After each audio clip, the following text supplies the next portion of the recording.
जय गुरु. जय गुरु. तर आपण काल 37वा आणि परत मग 34वा श्लोक असे काल आपण बघितले होते आणि मग आपण 38व्या 37वा झाला होता ना आपला. भस्मसात होतो ते झालं होतं बरोबर, निर्बीज वगैरे. हं. ठीक आहे. तर आता आपण 38व्या श्लोकाला सुरुवात करूया. हं? कोणाला काही विचारायचं नाही ना आधीच्या चर्चेविषयी? ठीक आहे. तर 38वा श्लोक. न हि ज्ञानेन सदृशं पवित्रमिह विद्यते तत्स्वयं योग संसिद्ध कालेनात्मनि विन्दति. तर न, नाही, ही, च, ह, नाहीच असं, ज्ञानेन, ज्ञानाने, सदृशम म्हणजे सारखं, पवित्रम म्हणजे पवित्र, इह म्हणजे ह्या लोकामध्ये, विद्यते. पुढच्या ओळीमध्ये तत्, हा, स्वयं म्हणजे तो स्वतः, हा, म्हणजे ते जे ज्ञान आहे ते स्वतः, योग संसिद्ध, कालेन, कालांतराने किंवा काळाने, आत्मनी विंदती. हं, स्वतः तो स्वतःत विंदती म्हणजे प्राप्त करतो. हं, तर त्याचा अर्थ बघूया. हं, म्हणजे आता हे सगळं ज्ञान, ज्ञानाचं महत्त्व सांगितलं की ज्ञानाने सगळी म्हणजे कर्म भस्मसात होतात, निर्बीज होतात.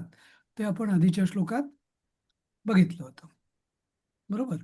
आता इथं हे सांगतायत की म्हणजे ज्ञानाचं महिमा, की या ज्ञानासारखं हं, दुसरं काहीच नाही, इतकं पवित्र दुसरं काहीही नाही, काहीच नाही असं. ज्ञान. आणि इथं इह म्हणजे या या लोकामध्ये, हा, ज्ञानासारखं पवित्र दुसरं काहीच गोष्ट नाही. हं? इतकं हे म्हणजे सगळ्यात मोठं सगळ्यात वरचं स्थान हे ज्ञानाला दिलंय. म्हणजे वास्तविक भगवान असं म्हणू शकले असते की परब्रह्म हे अत्यंत पवित्र आहे, देवता, परमात्मा, परमेश्वर पवित्र आहे, पण नाही. सगळ्यात जास्त त्यांनी महत्व कशाला दिलंय? तर ज्ञानाला. हं? त्यामुळे ज्ञानापेक्षा पलीकडचं काहीच नाही असं. आणि पुढे असंही शेवटी मग म्हटलंच जातं की ते जे ज्ञान आहे ना, ते ज्ञान हेच परमात्मामय आहे. म्हणजे परतत्व म्हणजेच ते ज्ञान, ते सगळं म्हणजे जो उपासक आहे, साधक, तोही त्या ज्ञानमयच होऊन जातो. संस्कृत किंवा या अध्यात्मामध्ये ना एक अशी कन्सेप्ट आहे, त्याला म्हणतात त्रिपुटी.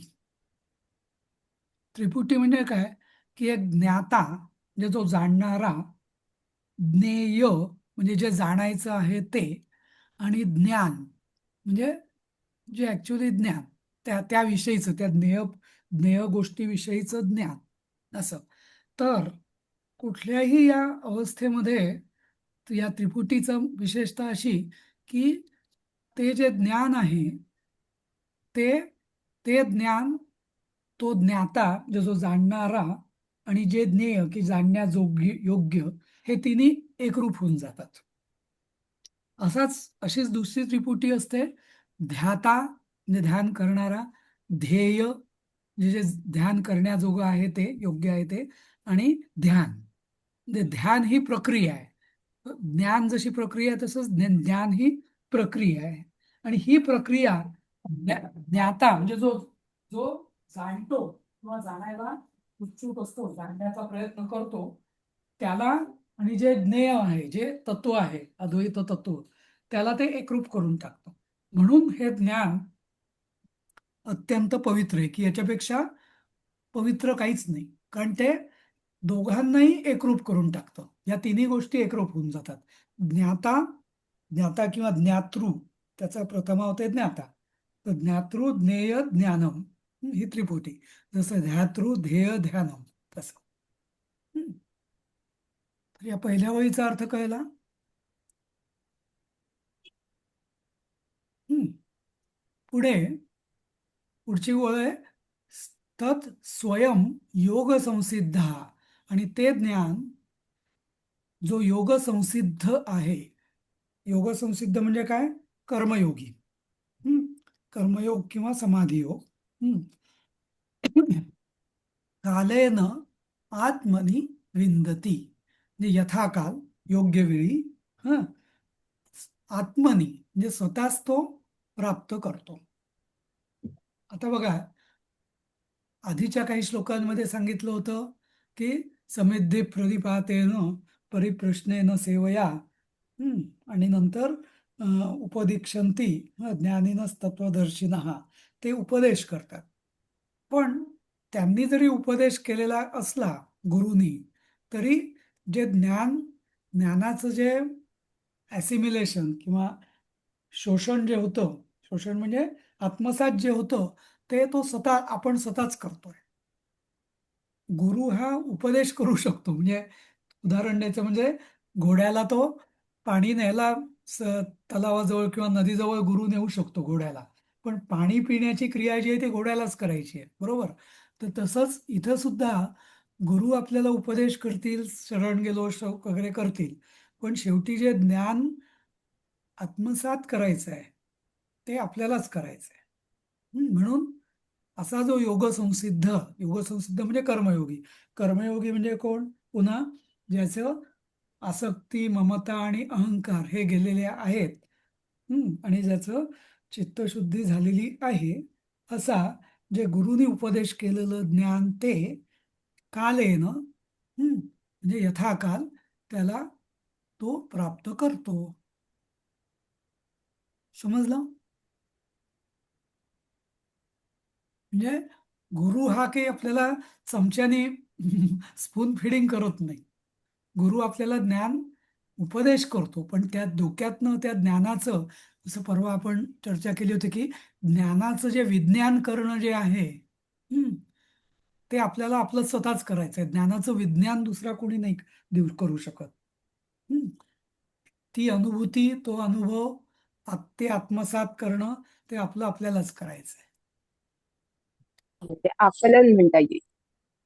होय, आकलन. पूर्ण जे म्हणजे अनुभव, अनुभूती किंवा अनुभूती, अनुभव हा जो शब्द आहे त्याच अर्थाने आहे की हा. नुसतं वाचणं वेगळं, माहिती असणं वेगळं, पण त्या माहितीचा जेव्हा अनुभव होतो, नाही का, जसं आपण म्हणतो की मी कोणीतरी टूरला गेलं, युरोप बघितला, हे बघितलं, तो माहिती सांगतो, इथे असं आहे, तिथं असं आहे, तिथं असं आहे.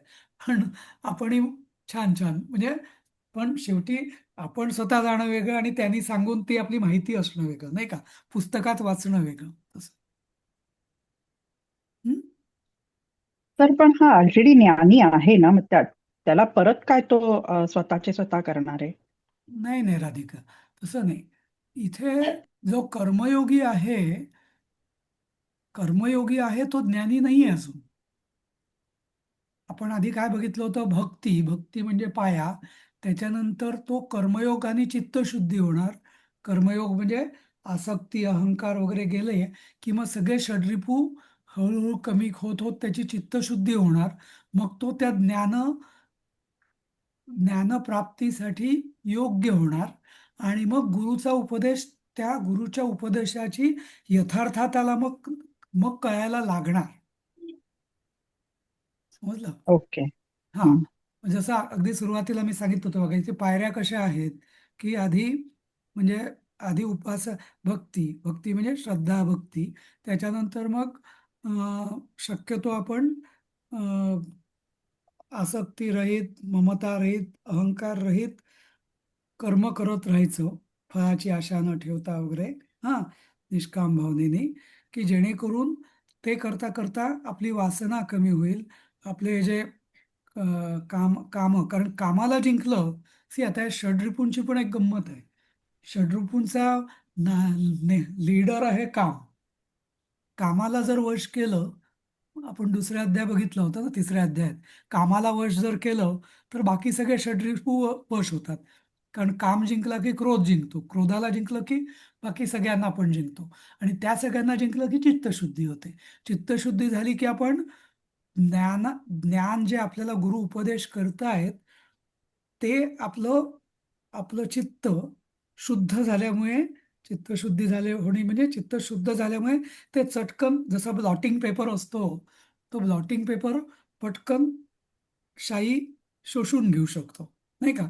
तसंच चित्त गुरुनी दिलेला उपदेश पटकन शोषून घेईल.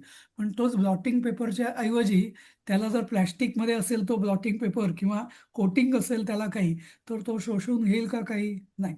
तस तर चित्तशुद्धी म्हणजे काय? की चित्ताला ब्लॉटिंग पेपर करणं, की गुरुंनी सांगितलेला उपदेश चटकन शोषता यायला पाहिजे, असं. ओके. हं? समजलं. थँक्यू. हं. ठीक आहे. तर आता आपण पुढच्या याच्यावर जाऊया. आता हे त्या ज्ञान आहे. ज्ञानाप्रमाणे वागणं हे पण महत्वाचं आहे ना. ज्ञान काय ते? आत्मसात बोलू केलं. डिस्टर्ब नको, रुमाले तू उमजत नाही. नाही, जे उषा ते ज्ञान जरा ऐकून येते, परत बोलाल का? हा हा जे ज्ञान आता आत्मसात केलं, म्हणजे गुरुनी ज्ञान दिलं आणि आपण आत्मसात केलं, तर त्या ज्ञानाप्रमाणे वर्तन हे पण अपेक्षित आहे ना. ते होणारच. आपोआप होतं. ते होणारच. कारण आता आधी वर्तन होतं ना कर्मानी, चित्तशुद्धी झाल्यामुळे वर्तन चित्तशुद्धी झाली, पण ज्ञान झाल्यानंतर आता म्हणजे आत्मानुभव ना आपल्याला.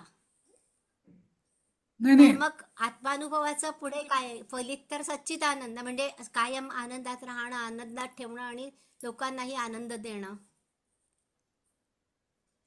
नाही नाही पण म्हणजे आपण पायरी पायरीने गेलो होत ना. आधी आपण श्रद्धा भक्तीने पाया पक्का केला, नंतर मग कर्मयोगाने आपण आपल्याला म्हणजे चित्तशुद्धी केली, निष्काम कर्मयोगाने, बरोबर. मग त्यातनं आपण ज्ञाननिष्ठ झालो. ज्ञाननिष्ठाने ते ज्ञान आत्मसात करण्याची शक्ती, शोषून ग्रहण घेण्याची केलं. शक्ती आपल्याला प्राप्त झाली ना, नाही का? आता ह्या स्टेज पर्यंतच आहोत आपण. हा, ठीक आहे. आता आता हे जे ज्ञान आहे, तर याची पात्रता काय? कोणाला मिळतं? सगळ्यांनाच मिळतं का? आधी म्हटलेलं आहे कृष्णाने की हा, सगळ्या पाप्यांमधला अगदी पापी जरी असेल तरी त्याला सुद्धा ते मिळणार ज्ञान. पण म्हणजे पापीपणा हा काही क्रायटेरिया नाहीये ज्ञान प्राप्त होण्याचा. हा, ते मिळू शकतं.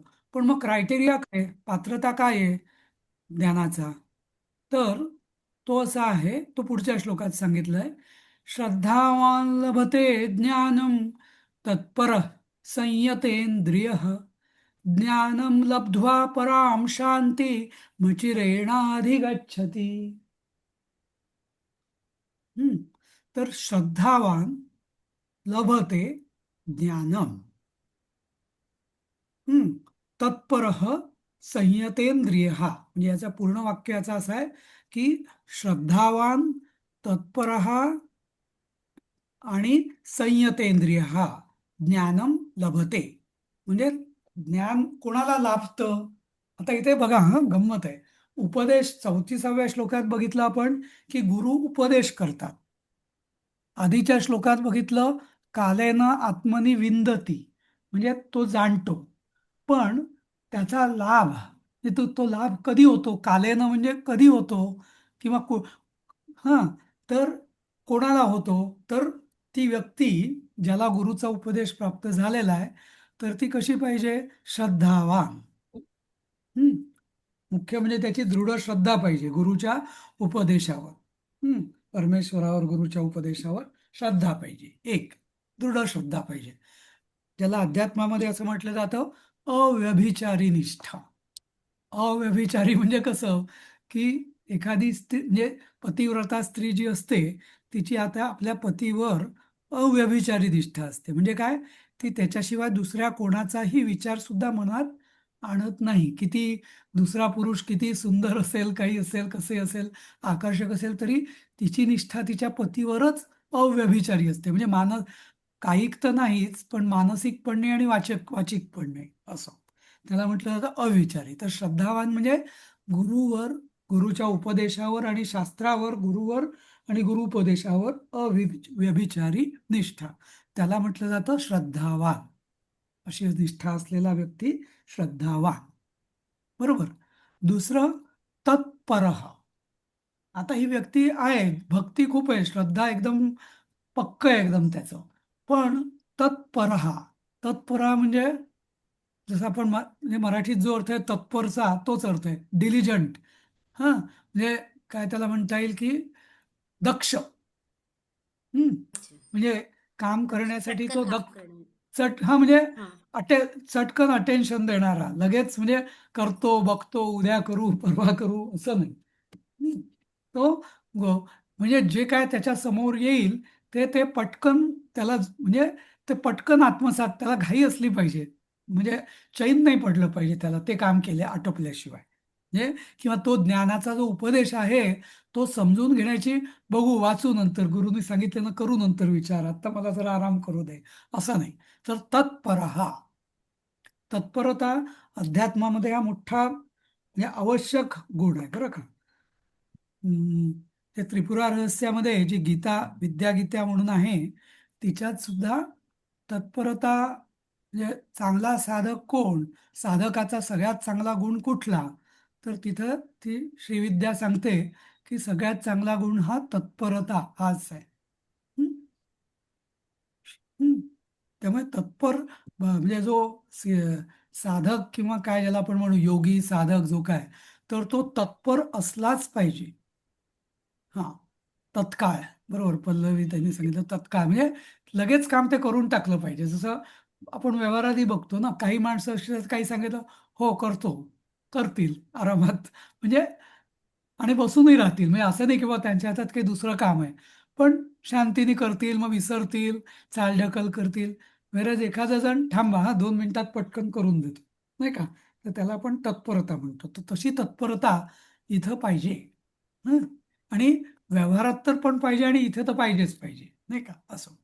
तिसरं संयतेंद्रिय हा, किंवा आधी त्याला शब्द वापरला होता जितेंद्रिय हा. तर तो जितेंद्रिय पण पाहिजे. कारण संयम जर नसेल, इंद्रियावरती जर त्याचा संयम नसेल, हं, तर काही उपयोग नाही. परत तो इंद्रियांच्या अधीन जाणार, विषयांच्या अधीन जाणार. ते सगळं आपण आधी बघितलेलं आहे, नाही का? त्यामुळे हे जे 3 गुण आहेत, श्रद्धावान लभते ज्ञानम, तत्परः संयतेंद्रियः.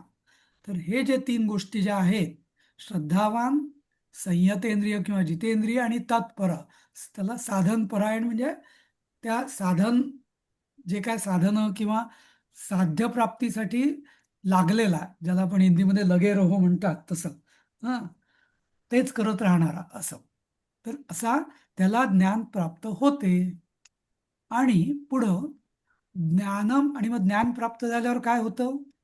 ज्ञानम लब्ध्वा म्हणजे ते ज्ञान लाभल्यावर किंवा प्राप्त झाल्यावर, हं, आता बघा हं, उपदेश करणं ही वेगळी प्रक्रिया आहे. हं, आणि जाणणं वेगळी प्रक्रिया, ती आधीच्या श्लोकात, आणि लाभणं हे तिसऱ्या श्लोकात सांगितलेलं आहे.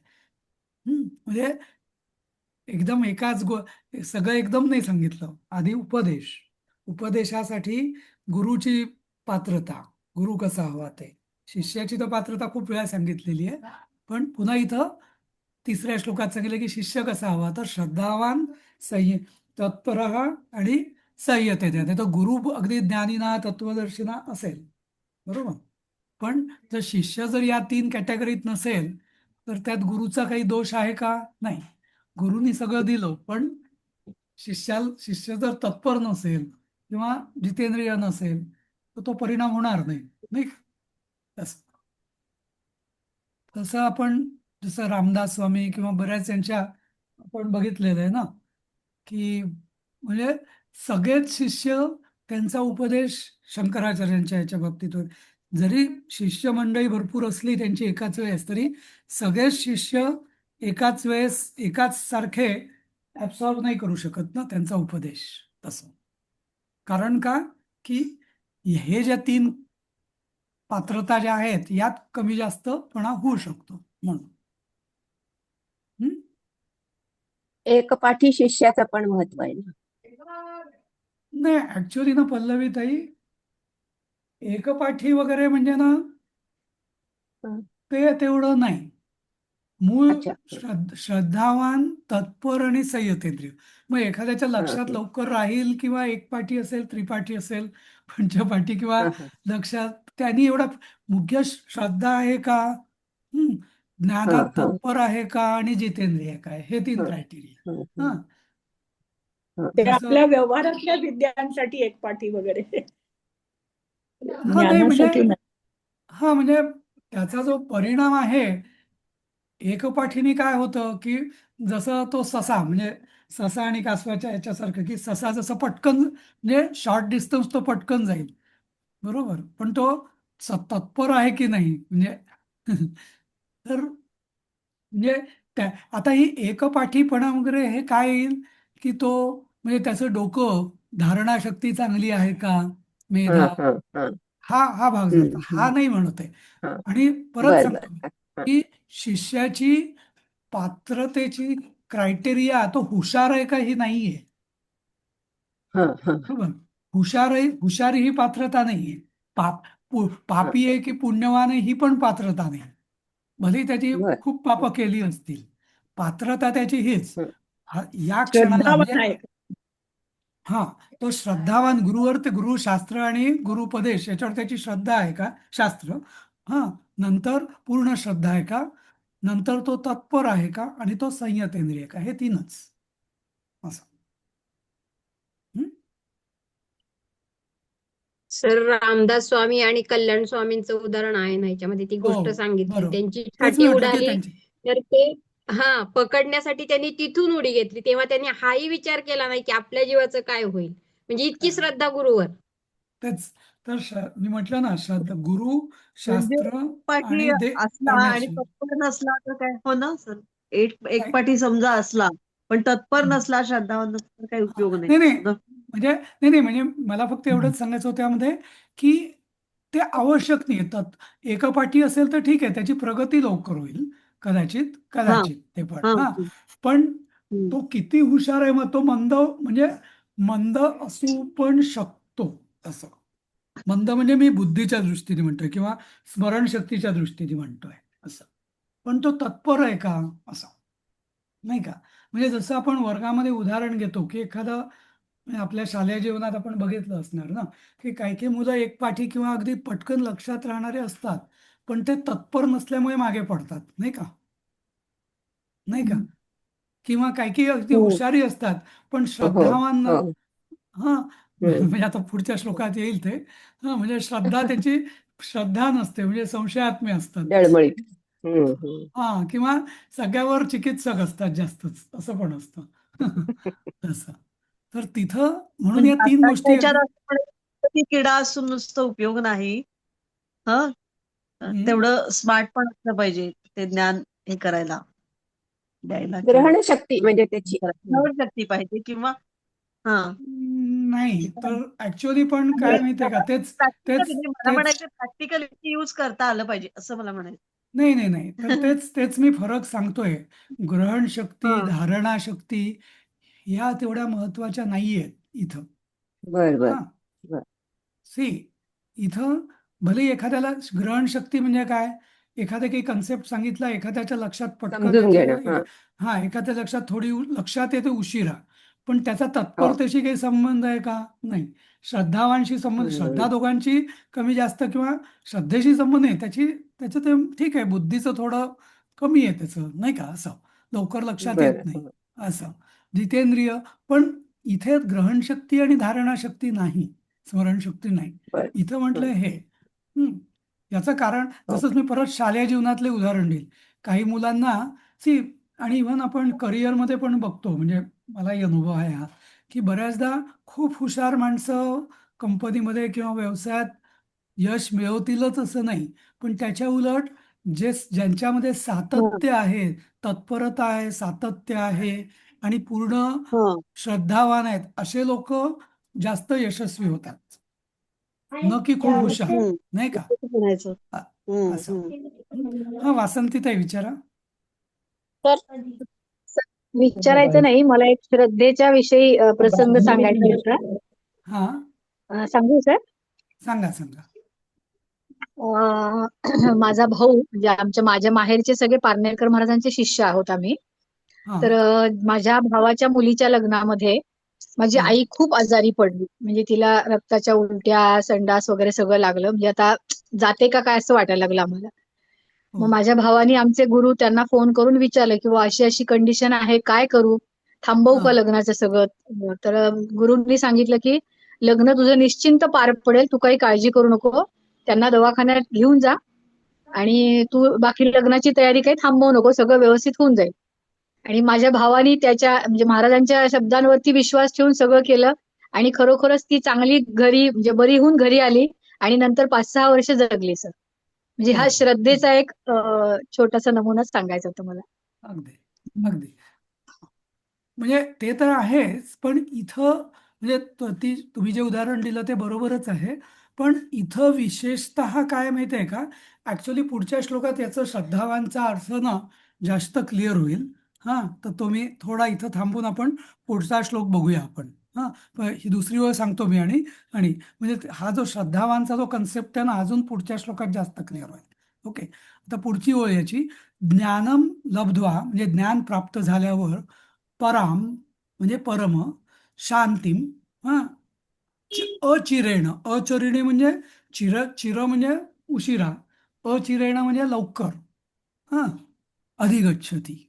आणि असं जे ज्ञान एकदा प्राप्त झालं की जी परमशांती किंवा परमशांती म्हणजेच ते परमतत्व तिथे तो अधिगच्छती म्हणजे ती प्राप्त होते, त्याला परमशांती त्याला प्राप्त होते. आणि अचिरेण अचिरेण हे महत्वाचं आहे. अचिरेण म्हणजे लगेच कधीतरी होईल असं नाही. आता बघा आधीच्या श्लोकात त्यांनी म्हटलेलं आहे कालेन, इथे म्हटलं कालेन आत्मन्य विंदती.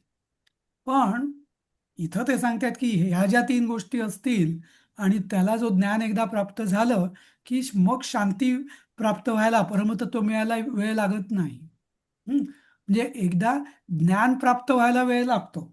बघा गंमत, इथं सांगितलेलं ते ज्ञान योगसंसिद्ध व्यक्ती ही कालेनं स्वतःच प्राप्त करते. पण एकदा ज्ञान प्राप्त झालं की परमतत्व जे आहे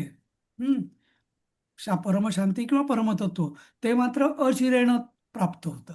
असं लक्षात आला फरक. ज्ञानप्राप्ती करायला वेळ लागू शकतो, कर्मयोगाला वेळ लागू शकतो, पण एकदा ज्ञानप्राप्ती झाली या 3 गुणांनी श्रद्धावान, तत्पर आणि संयतेंद्रिय किंवा ज्ञानप्राप्ती झाली की परमतत्व प्राप्तीसाठी परमतत्व मिळायला वेळ लागत नाही. असं त्याच्यात गॅप खूप कमी आहे असं. नाही का, तर जसं परमशांती कुठले परमतत्व? परमशांती जसं आपण म्हटलं होतं, शांती हा शब्द कशापासून निर्माण झाला आहे? शम. शम म्हणजे कल्याण. म्हणजे तो जो एक म्हणजे आपल्या याच्या दृष्टीने ब्रह्मानंद, सच्चिदानंद हे जे म्हणजे ही जी भूमिका आहे त्याला म्हटलं जातं परमशांती. आत्मानंद, म्हणजे बरोबर, हे सगळे हा. म्हणजे त्याचीच वेगवेगळी वर्णनं आहेत परमशांतीचीच. पण त्याचा शम शम अंती असं म्हणजे जिथं कल्याण, जिथं अंत जो आहे तो कल्याण अंत, त्याचा शेवटचा पडाव हा शम म्हणजे कल्याण आहे. कल्याण, मंगल, आनंद असं. मग तो तुम्ही ब्रह्मानंद म्हणा. सर म्हणजे मनाची हं. शांती हीच सगळ्यात महत्वाची आहे ना? ते मन राहतच नाही, याला उन्मनी अवस्था म्हटली जाते. हा, हं. बरोबर ही मनाच्या पलीकडची अवस्था आहे. मन चंचल बरोबर असणार आहे. जोपर्यंत हो. आपण मनाच्या टापूत आहोत तोपर्यंत शांती मिळूच शकत नाही. मनाच्या पलीकडे गेल्यावरच ती शांती मिळणार. असं मनाच्या अधीन आहे तोपर्यंत ती मिळू शकत नाही, नाही का. कारण मन इंद्रिये, मन मन, बुद्धी, अहंकार आणि मग त्याच्या पलीकडे हा आत्मा, असंच आहे ना वर्णन सर? बरोबर. त्यामुळे मन हे फार खालच्या लेवलला आहे. हा, असं. हां, मग त्यालाच कोणी कोणी उन्मनी अवस्था म्हणतात.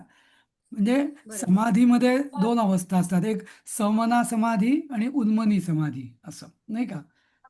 तर उन्मनी अवस्था आहे ही आहे म्हणजे उन्मन म्हणजे मनाच्या वर उठून, उत हा प्रत्यय आहे असं. हम्म, ठीक आहे, पुढे जाऊया आपण. म्यूट करा हा सगळ्यांनी. 40वा श्लोक. अज्ञश्चाश्रद्धधानश्च संशयात्मा विनश्यति नायं लोकोऽस्ति न परो न सुखम संशयात्मनः. आता बघा, गीतेमध्ये समजवण्याची पद्धत जी आहे ना, ती इतकी सुंदर आहे. म्हणजे एखादा कन्सेप्ट कसा समजवावा शिकवताना, हे इतकं त्यांनी step by step step by step, आधी प्रोज म्हणजे कसं मिळेल कसं मिळेल कसं मिळेल, आता कोणाला मिळणार नाही कोणाला मिळणार नाही त्यांनी काय होईल, असं उलटही सांगितलंय, जेणेकरून आपलं कन्सेप्ट एकदम पक्का होतो. कसं ते बघूया. अज्ञश्च, अज्ञहाच, नंतर अश्रद्धधानहाच, आणि तिसरं संशयात्मा विनश्यति. आणि त्याचं पुढे काय होतं, तर न अयम लोकः अस्ति न परः न सुखम संशयात्मनः. आता आधी पहिल्या वळीचा अर्थ बघूया आपण, की असा संशयात्मा. तर संशयात्मा म्हणजे काय, नुसतीच श्रद्धा नाही असंही नाही, एक वेळ श्रद्धा नसलेला चालेल, पण ज्याची श्रद्धा पण नाहीये आणि तो अज्ञ पण आहे, ज्ञान पण नाहीये. इथं ज्ञान याचा अर्थ नित्यानित्य विवेक या अर्थाने घ्यायचा आहे, कारण ज्ञान तर पुढचंच गोष्ट आहे. पण मुख्य म्हणजे सगळ्यात इथं जोर, सगळ्यात मोठा धोका कोणाला आहे, म्हणजे अत्यंत अपात्र कोण या सगळ्या गोष्टीला, तर संशयात्मा. आणि तो विनश्यति, वि म्हणजे विशेष करून, म्हणजे त्याचा पूर्ण नाश होतो. म्हणजे जन्मानुजन्म तो संसाराच्या गर्तेतच गटांगळ्या खात राहतो. असं 3 गोष्टी. कुठल्या? अज्ञ म्हणजे ज्ञान नसणे, विवेक नसणे, अश्रद्धधाना, कोणावर श्रद्धा पण नाही त्याची, आणि सगळ्यात मोठं म्हणजे संशयात्मा, सगळ्यावर संशय, नाही का, असा हा विनश्यती. आणि मग पुढे त्याच्या पलीकडे जाऊन संशयात्मनावरतीच संशयात्मनावरतीच परत सांगितलंय, असा हा संशयात्मना. म्हणजे संशयात्माची काय अवस्था होते, म्हणजे न अयम लोकः अस्ति, ना तर तो ह्या लोकात सुद्धा तो सुखी नसतो, तर न परो च न सुखम, तर त्याला ना या लोकात सुख मिळत, तर परलोकात कुठून मिळणार. म्हणजे इथंच त्याला, जसं आपण एखाद्याला म्हणतो की अरे तू म्हणतोयस हे करेन ते करेन, आत्ताच तुझी ही अवस्था, पुढे काय होणार, तसं की या संशयी लोकांची अवस्था ह्या लोकातच, स्वतःच्या घरात, म्हणजे जिथं जो वावरतो तिथेच त्यांची अवस्था अर्धवट असते, तर पुढच्या परलोकात काय होणार असं. तर सगळ्यात वाईट अवस्था ही संशयात्मा याची असते. संशयात्मा विनश्यति. म्हणजे कधीही सगळ्यात मोठा या मार्गातला शत्रू कोण आहे, तर संशय आहे. सगळ्यावर संशय घेत राहणं, असं नाही का. व्यवहारातही आपण बघतोच, नाही का, काही काही लोक कधी सुखी नसतात, म्हणजे कारण ते सगळ्यांवरतीच त्यांचा संशय असतो. बायकोवर संशय, मुलांवर संशय, मित्रांवर, सहकाऱ्यांवर, नाही का. ते कधी मग सुखी राहू शकत नाही ना. त्याच्या उलट कोणी असतात सगळ्यांवर त्यांचा विश्वास असतो, ठीक आहे, कधीतरी ते फसवले जातात, पण ते 1%, पण 99% ते सुखी असतात, नाही का. म्हणजे त्यामुळे संशयात्मा विनश्यती हे जे उपदेश आहे, हा व्यवहारातही लागू आहे आणि अध्यात्मात तर आहेच आहे. कारण अध्यात्मात शेवटी परमेश्वर परमतत्व हे आहे, सगळ्यात मोठं हे बेसिक याचं गृहीतक आहे. या गृहीतकावरच जर माझा संशय असेल, परमशक्ती, त्याला काही म्हणू शकतो आपण, परमतत्व, परमशक्ती, परमेश्वर, पण त्याचं अस्तित्व, त्याच्यावरतीच जर माझा संशय असेल, तर काय होणार पुढे, ना माझी श्रद्धा होणार ना भक्ती होणार. कारण भक्तीचं जे अधिष्ठान आहे त्याच्यावरच माझं डळमळीत आहे सगळं, त्यामुळे पायाच पक्का नाही, नाही का. मग मी त्याच्यावर इमारत कशी बांधणार, असं. त्यामुळे संशयात्मा विनश्यते. आणि मग ते सांगितलंय की म्हणजे संशयात्म्याची अशी अवस्था आहे की तो या अयम लोको असती न असती म्हणजे तो ह्या लोकातच सुख त्याला मिळत नाही, तर परलोकात कुठून मिळणार? समजलं? त्यामुळे अध्यात्म मार्गात संशय काढणं किंवा संशयरहित मन असणं हे सगळ्यात मोठं पहिली पायरी आहे रादर. आणि म्हणूनच जसं काल मी नंतर मग बरेचसे आपले जे उपासना मार्ग जे आहेत यात आपल्याला बघता येईल, त्याच्यात सगळ्यात आधी जोर कशावर असतो? तर संशय दूर करणे आणि संशय दूर करण्यावरच श्रद्धा दृढ करणे. संशय दूर करणे आणि श्रद्धा दृढ करणे याच्यावरती सगळा जोर असतो. इव्हन जे असं म्हटलं जातं की बरेच जे सत्पुरुष जे चमत्कार वगैरे जे म्हणतो ना आपण ते करतात, तो करण्याचा उद्देशही त्यांचा हाच असतो. त्यांना काही जगाच्या किंवा विश्वाच्या नैसर्गिक कर्मसिद्धांताच्या नियमात ढवळाढवळ करायची नसते. पण सामान्य लोक जे आहेत की त्यांची श्रद्धा चमत्काराने लवकर दृढ होते, त्यांचा विश्वास बसतो आणि संशय जातो. त्याच्याकरता हे चमत्कार होतात. नाही तर खरं देवाला किंवा या पण परमेश्वराची एक तीव्र इच्छा असते की ज्याला ज्याला आपल्या उद्धाराची इच्छा होईल त्याला त्याला तो परमेश्वर आपापल्या परीत शक्य तेवढा मदत देत असतो, हात देत असतो. आणि त्याचाच एक भाग म्हणून नवस सकाम म्हणजे काहीतरी केल्यावर काहीतरी फळ मिळणं, निदान असं वाटणं, किंवा काही उपासना केल्यावर हे केल्यावर त्याचं काहीतरी ते संकट किंवा मनशांती जी डळमळीत झाली असते ती दूर होणं. तर या सगळ्या गोष्टी का होतात? कारण परमेश्वर या मार्गाने सामान्य लोकांची श्रद्धा दृढ करायचा त्यांना हात देत असतो. कारण सगळं सुरुवात जी आहे ती म्हणजे संशय जो आहे तो राहिला तर काहीच होणार नाही म्हणून. आणि बघा बघा म्हणूनच की कुठल्याही धर्मामध्ये, मग तो इस्लाम धर्म असो, ख्रिश्चॅनिटी असो, आपला असो, श्रद्धेशिवाय कोणीच पुढे जाऊ शकत नाही का? तर श्रद्धेचं रूपांतर अंधश्रद्धेत होणार नाही कसं बघायचं? नाही काय काय काय समजलं नाही मला. काय श्रद्धेचं रूपांतर एखाद्या वेळेला अंधश्रद्धेत होऊ शकतं ना, विवेक जर नसेल त्या ठिकाणी. होय, श्रद्धा ही नक्कीच. अंधश्रद्धेत नाही होणार का कुठे? तर आता तिथं हे महत्वाचं आहे. बरोबर, तुम्ही बरोबर म्हटलात. कसं आहे की जर आपण त्याच्यात गुंतून राहिलो तर त्या श्रद्धेचं रूपांतर अंधश्रद्धेत होतं. आणि ऍक्च्युली खरं अंधश्रद्धा हा शब्द खरा बरोबर नाहीच आहे. श्रद्धा ही श्रद्धाच असते, अंध कधीच नसते. काहीतरी अनुभव येतो म्हणून श्रद्धा येते, बरोबर. पण त्या श्रद्धेच्या पुढे न जाणं म्हणजे काय की आता श्रद्धा दृढ झाली, मग पुढची जी पायरी आहे कर्मयोगाची ती सुरू करायला, त्याची म्हणजे पाया बांधला. पण पाया बांधल्यावरती पुढं मंदिराचं बांधकाम सुरू तर करायला पाहिजे ना, नाही का? त्या पायातच आपण घुटमळत राहिलो नाही का? म्हणजे उदाहरण द्यायचं झालं की कोणीतरी समजा शेगावला गेलं, शिर्डीला गेलं, काहीतरी त्यांनी नवस केला, त्याला मिळालं, परत अशी लोक वर्षानुवर्ष तेच करत राहतात. त्यांच्या हे लक्षात यायला पाहिजे आपल्या की नाही, मला परमेश्वराने त्याची झलक दाखवली आहे की तो आहे, तो आपण श्रद्धेने जर आपण काहीतरी त्याला प्रार्थना केली तर तो ऐकतो. पण म्हणजे त्याचा अस्तित्वाचा पुरावा मला मिळाला, आता परत परत तो अस्तित्वाचा पुरावा कशाला घ्यायचा, नाही का? आता मला पुढचा जो मार्ग आहे तो कर्मयोगाचा आहे की या आसक्तीतनं, अहंकारातनं, आसक्तीतनं, ममतेतनं दूर व्हायला पाहिजे आणि मग मी पुढे जाईल ना. तर बरेच लोक तिथंच घुटमळत राहतात असं, नाही का? असं.